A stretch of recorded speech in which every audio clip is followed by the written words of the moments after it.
Hello guys. हम continue कर रहे थे क्लाइमेट कंपोजिशन, हमने पढ़ लिया था। आज हम स्ट्रक्चर पढ़ेंगे। एसएससी सीजीएल के लिए हम जियोग्राफी पोर्शन को लेकर आ रहे हैं, तो इसको ध्यान से पढ़िएगा।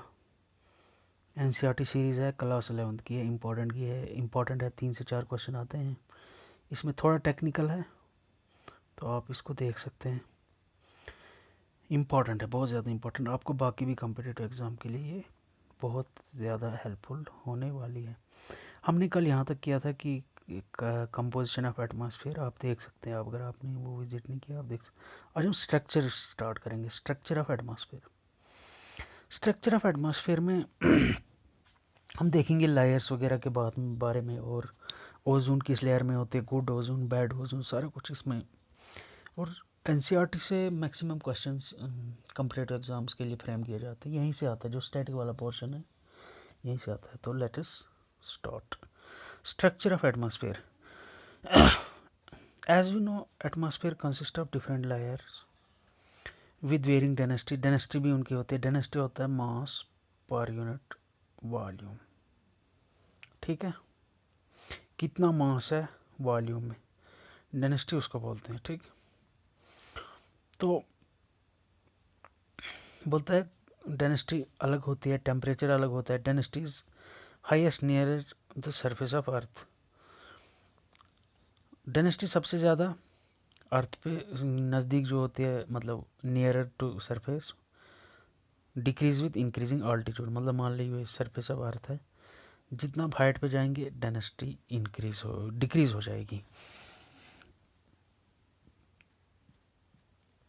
और एटमॉस्फेयर को हम डिवाइड करते हैं 5 डिफरेंट लेयर्स में, depending upon the temperature condition के बेस पे एक्स्ट्रा। और वो क्या क्या है? Troposphere, stratosphere. सबसे पहले नीचे आता है troposphere, stratosphere, mesosphere, ionosphere and exosphere. ये लेयर्स ऑफ एटमॉस्फेयर है। द ट्रोपोस्फेयर, अब ट्रोपोस्फेयर की बात करते हैं हम। लोअर मोस्ट सबसे नीचे वाला होता है, जैसे आप देख सकते हैं ये ट्रोपोस्फेयर यहाँ पे है। यहाँ पे लोअर मोस्ट ट्रोपोस्फेयर आ गया जी, ये वाला पोर्शन ट्रोपोस्फेयर। अब इस डायग्राम को समझिएगा। स्ट्रक्चर ऑफ एटमॉस्फेयर, ये सरफेस है, ठीक है। ये 0 डिग्री और ये हाइट के साथ अल्टीट्यूड, लेकिन किलोमीटर से। मान ली यहाँ पे ये 6 किलोमीटर, ये 12, 19, 25, 31, 37, 44, 50, 56, 62। और ये टेम्परेचर, ठीक है। 0 डिग्री टेम्परेचर यहाँ पे है, ठीक है। ये आ गया अल्टीट्यूड। आप देखिए इसमें इसने क्या बताया हुआ। The troposphere is lowermost layer. Average height इसकी 13 होती है। एक्सटेंड रफली to height of 8 kilometre near the poles. Poles पे 8 किलोमीटर होते हैं and about 80 kilometre to the at equator. ठीक है, डिफरेंट वेरी करता है। वो कैसे?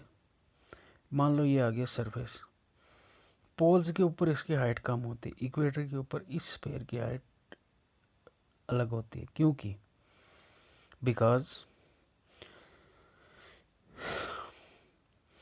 ट्रोपोस्फेयर का जो होता है वो इक्वेटर पे क्यों ज़्यादा होता है? इक्वेटर होता है ये अर्थ पे, इस पे आल्टीट्यूड ऊपर की तरफ आएंगे हम जब, तो यहाँ पे इक्वेटर पे ग्रेटेस्ट क्यों हाइट होती है? Heat is transported to great heights. Because यहाँ पे सबसे ज़्यादा, कल भी मैंने बताया था कि सूरज की जो लाइट से वो ज़्यादातर यहाँ से और इस एरिया में। ये ट्रॉपिक ऑफ कैंसर है, और ये आ गया जी ट्रॉपिक ऑफ कैप्रिकॉर्न। ये वाला ट्रॉपिक ऑफ कैंसर एक, ये आ गया इक्वेटर 0 डिग्री। ये 23 हाफ है, और नीचे भी 23 हाफ, ये वाला। ये 3 लाइन है।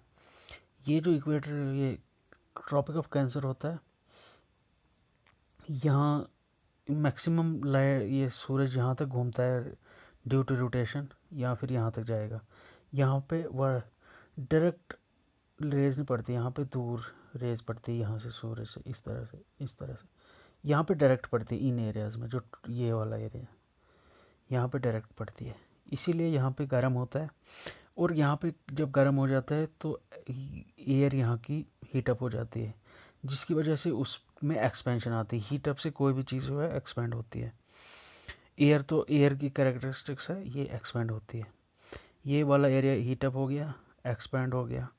एयर लाइट होगी, उसका वेट कम हो गया, क्योंकि कंडेंसेशन से वो ठंड की वजह से होती है थोड़ी, तो जब ज़्यादा हीट हो गया तो फिर उसका, तो ये लाइट मटेरियल अल्टीट्यूड में ऊपर की तरफ भागता है। तो ये जब ऊपर की तरफ हाइट में, ना कि अल्टीट्यूड, ना कि लैटिट्यूड्स, देखो अब लैटिट्यूड और लॉन्गिट्यूड्स, ये हो गया 0 डिग्री, इसको इक्वेटर भी बोलते हैं, 0 डिग्री इक्वेटर, इसको भी एक लैटिट्यूड बोलते हैं, ठीक है। ये ऐसे होते हैं। इसके पैरेलल में 1 डिग्री फिर लेंगे, 2 डिग्री, 1 डिग्री, 2 डिग्री, 3 डिग्री, 4, 5, 6, 7, 8, यहाँ तक 90 डिग्री आता है। इसीलिए ये आ गया आपके जी अल्टीट्यूड। ये लैटिट्यूड्स होते हैं, इनको लैटिट्यूड बोलते हैं। अल्टीट्यूड ये आगे हम पढ़ेंगे। The tropopause is the lower most layer, और 13 से, अब ये इक्वेटर पे क्यों होती है ज़्यादा, क्योंकि यहाँ पे हीट की वजह से कन्वेक्शन करंट होती है। कन्वेक्शन करंट्स जो है वो एटमॉस्फेयर में जाती है altitude wise. This layer contain dust particle and water vapours, dust भी होते हैं, डस्ट तो होंगे ही क्योंकि विंड्स चलती हैं हीट की वजह से।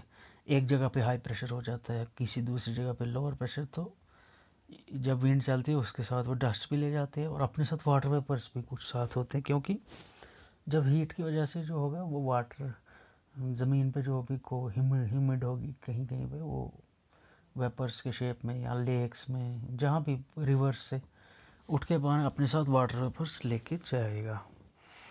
इसलिए ये ही यहाँ पे होती है, इसकी हाइट ज़्यादा। पोल्स में कम क्यों होती है, क्योंकि वहाँ पे हीट ज़्यादा नहीं होती, वहाँ ठंडा होता है, इसीलिए।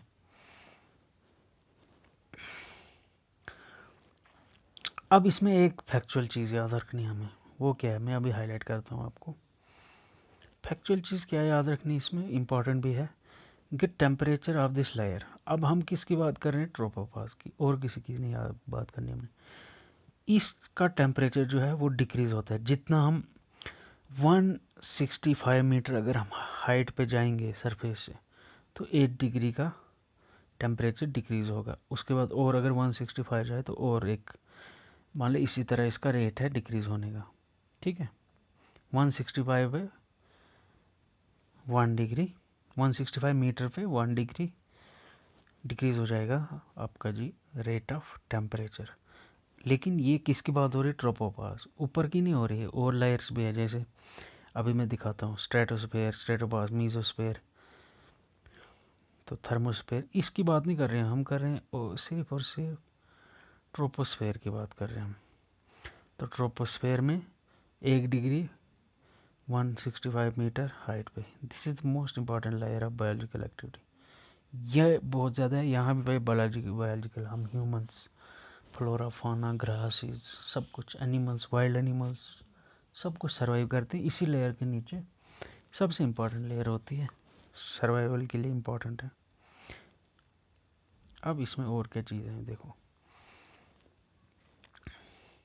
अब जहाँ पे सेपरेट होता है, ट्रोपोपॉज के बाद आता है स्ट्रेटोस्फेयर। ट्रोपोस्फेयर, मान लो ये ट्रोपोस्फेयर है, ये स्ट्रेटोस्फेयर है, इसके बीच में एक कांस्टेंट आता है, न वहाँ टेम्परेचर चेंज होता है ज़्यादा न कुछ, उसको बोलते हैं हम ट्रोपोपॉज। ये आ गया जी tropopause. The temperature at the tropopause is about 80 degree होता है वहाँ पे, over the equator, 80 degree over equator होता है। इक्वेटर के डायरेक्टली ऊपर हम जाएं अगर, तो 80 डिग्री होता है ओवर इक्वेटर। यहाँ से ऊपर अगर हम जाए किसी भी साइड से ऊपर हाइट की तरफ, एंड -45 डिग्री अबव द पोल। अगर यहाँ पे जाए, देखो आप, ये 0 डिग्री है, ये 90 डिग्री है। 90 डिग्री 0 डिग्री के ऊपर अगर हम चलें, कहाँ, आल्टीट्यूड वाइज, न कि लैटीट्यूड। ये जो होते हैं, देखना आल्टीट्यूड और लैटीट्यूड में क्या फ़र्क है। ये लाइन है, ये आल्टीट्यूड है अर्थ के, ये आल्टीट्यूड है, ये आल्टीट्यूड है, सारे ये आल्टीट्यूड है। लैटीट्यूड क्या है, हाइट में ऊपर स्काई की तरफ, ना कि ज़मीन के साथ साथ। ये जो लाइन है ये नहीं, हाइट जो स्काई की तरफ होगी उसको आल्टीट्यूड कहते हैं। बोलते हैं कि अर्थ है, इक्वेटर 0 डिग्री, यहाँ पे 90 डिग्री। तो 0 डिग्री पे क्या होता है, यहाँ से अगर हम हाइट की तरफ जाए, कहाँ, ट्रोपोपास तक, -80 डिग्री तक टेम्परेचर डिक्रीज हो गया होता है। यहाँ से अगर हम जाए 45 डिग्री ट्रोपोपास में, वो 45 क्यों, -45, इसीलिए क्योंकि इक्वेटर में हाइट थोड़ी कम है। The temperature here is nearly constant. Tropopause में टेम्परेचर कांस्टेंट होता है, इट इज़ कॉल्ड ट्रोपोपास, इसीलिए इसको ट्रोपोपास बोलते हैं। मैंने पहले आपको बताया था। उसके बाद स्ट्रेटोस्फेयर की बात आती है। Stratosphere find about tropopause very good, extend the height of 50 kilometre. अब ये अप टू 55 किलोमीटर्स तक होता है। देखो आप, पहले हमने देखा, ये आ गया जी स्ट्रेटोपास, ट्रोपोपास, स्ट्रेटोपास, ये पूरा।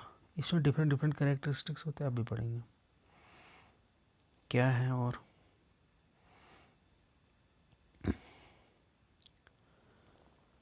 The stratosphere is find about the tropopause, और 50 किलोमीटर तक एक्सटेंड करती है from surface of the earth. Stratosphere is that it contain ozone. इसका एक इम्पॉर्टेंट फ्यूचर है कि इसमें ओजोन लेयर होती है स्ट्रेटोस्फीयर में, याद रखना। ओजोन लेयर जो protective layer incoming solar radiation से बचाती है हमें, ultraviolet radiation which are harmful to our body.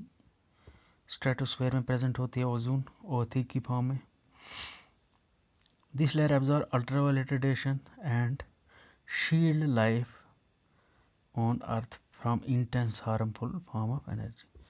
जो सन से हार्मफुल एनर्जी आती है in the form of ultraviolet radiation से, उनसे हमें बचाती है, ठीक है।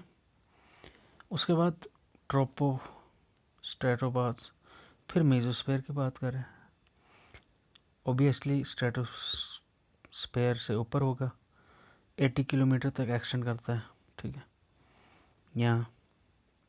यहाँ से यहाँ तक ये आ गया जी मेसोस्फीयर, ठीक है। पास तो यहाँ पे आएगा, जो ट्रांजिशन एरिया आता है बिटवीन मीजो और थर्मोस्फीयर।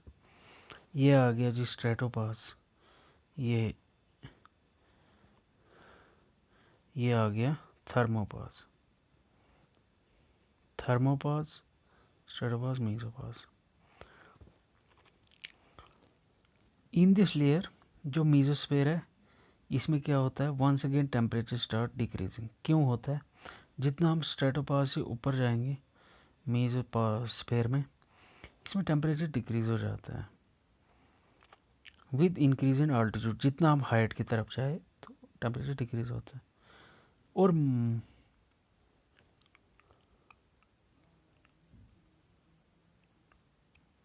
-100 तक चली जाता है।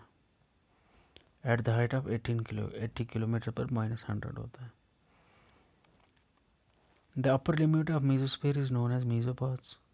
ये तो हमें पता है। The ionosphere is located between 80 and 400। 80 से ऊपर मान लो यहाँ पे 400 है, यहाँ तक होगा, इसको आयनोस्फीयर बोलते हैं। आयनोस्फीयर में क्या होता है, इलेक्ट्रिकली चार्जड पार्टिकल्स होते हैं आयनोस्फीयर में, इसीलिए आयन्स, पॉजिटिव नेगेटिव आयन्स बोलते हैं ना, positive ion, negative ion. Positive negative electrically charge particles होते हैं, known as ions, very good. Hence it is known as ionosphere, इसीलिए इसको आयनोस्फीयर बोलते हैं। Radio wave transmitted from earth are reflected back to the earth by this layer. यहाँ पे मान ले हमारा अर्थ सरफेस है, ठीक है, ये आ गया आयोनोस्फीयर। यहाँ से रेडियो वेव्स जाती है, इससे रिफ्लेक्ट बैक करता है ये ionosphere to the earth surface again. इस लेयर की वजह से आयोनोस्फीयर, क्योंकि इलेक्ट्रिकली चार्ज्ड पार्टिकल होते हैं इसमें, और इस लेयर में due to electrically charge particle की वजह से इंटरेक्शन होते हैं उनके बीच में, और वो हीट प्रोड्यूस करते हैं जिससे टेम्परेचर इंक्रीज़ हो जाता है। इसमें यहाँ तक टेम्परेचर डिक्रीज़ हो रहा था, लेकिन यहाँ से ऊपर आयोनोस्फीयर 80 से 400 तक टेम्परेचर इंक्रीज़ हो जाता है। It is known as ionosphere. Radio wave are transported very good. Temperature start decreasing with height. Decrease क्यों होता है, मतलब कि इंक्रीज़ होता है। इंक्रीज़ मतलब -100 होगा तो अब 99, -99, फिर 0 डिग्री, 1 डिग्री, तो इसमें इंक्रीज़ हो जाता है टेम्परेचर।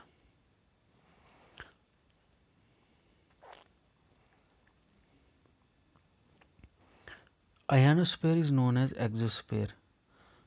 आयोनोस्फीयर को एक्सोस्फीयर भी बोलते हैं। 80 किलोमीटर के बाद एक्सोस्फीयर, लेकिन आयोनोस्फीयर का स्पेशल नाम है यहाँ से यहाँ तक 80 से 400 तक जाता है आयोनोस्फीयर का लेयर, और इसको एक्सोस्फीयर भी बोलते हैं।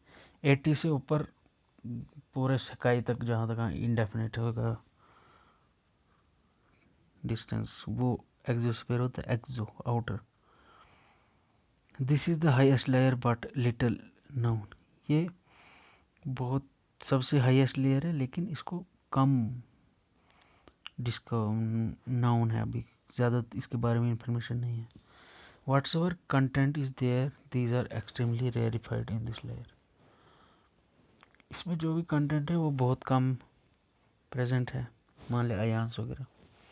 And it is gradually merges with outer surface, और ये आस्ता आस्ता आउटर सरफेस के साथ मर्ज हो जाता है, पता ही नहीं चलता। Although all layers of the atmosphere must be exercising influence on us। इनका इन्फ्लुएंस है, जैसे मैंने अभी बताया था, आयोनोस्फीयर से रेडियो वेव रिफ्लेक्ट हो जाती है। स्ट्रेटोस्फीयर में हमारी ओजोन प्रेजेंट होती है जो अल्ट्रावायलेट रेज से बचाती है। Although layers of atmosphere must be exercising influence us, geographers are concerned with first two layers of the।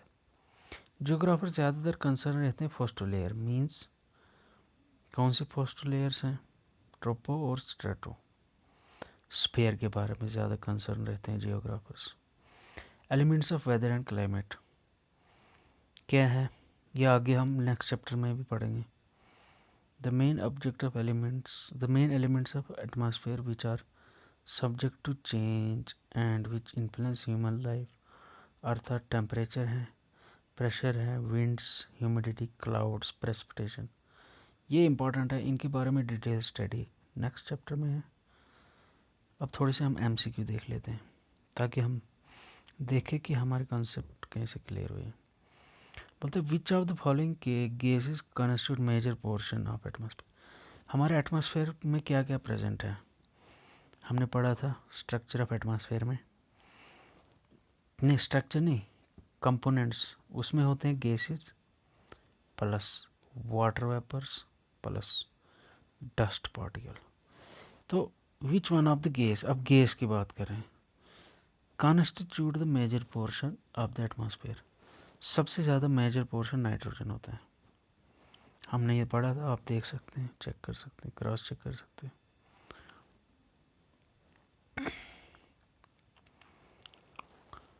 Atmospheric layer important for human being is stratosphere, troposphere, mesosphere, ionosphere. वैसे तो सारे हैं, जैसे ionosphere हमारे radio waves के लिए, stratosphere ozone layer, troposphere हमारे जो गैसेस प्रेजेंट होते हैं जिससे हम जिंदा। लेकिन ज़्यादातर एनसीईआरटी में जो लिखा है ये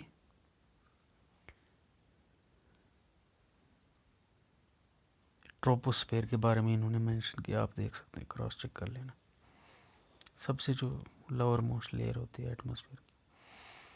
सी salt, pollen ash, smoke, soot, fine oil, soil, these are associated with. Gases हैं, बिल्कुल नहीं है। सी सॉल्ट कैसे गैस होगा? वाटर वेपर्स, क्योंकि ऐश कैसे वाटर वेपर हो सकता है? स्मोक कैसे हो सकता है? बिल्कुल भी नहीं। मेटियोर्स, मेटियोर्स तो नहीं है, वो बड़े बड़े छोटे ये होते हैं, अर्थ लाइक स्ट्रक्चर होता है, उनमें रिजमल करता है, वो भी नहीं है। तो ये डस्ट पार्टिकल, ऑब्वियसली ये तो सबको पता है।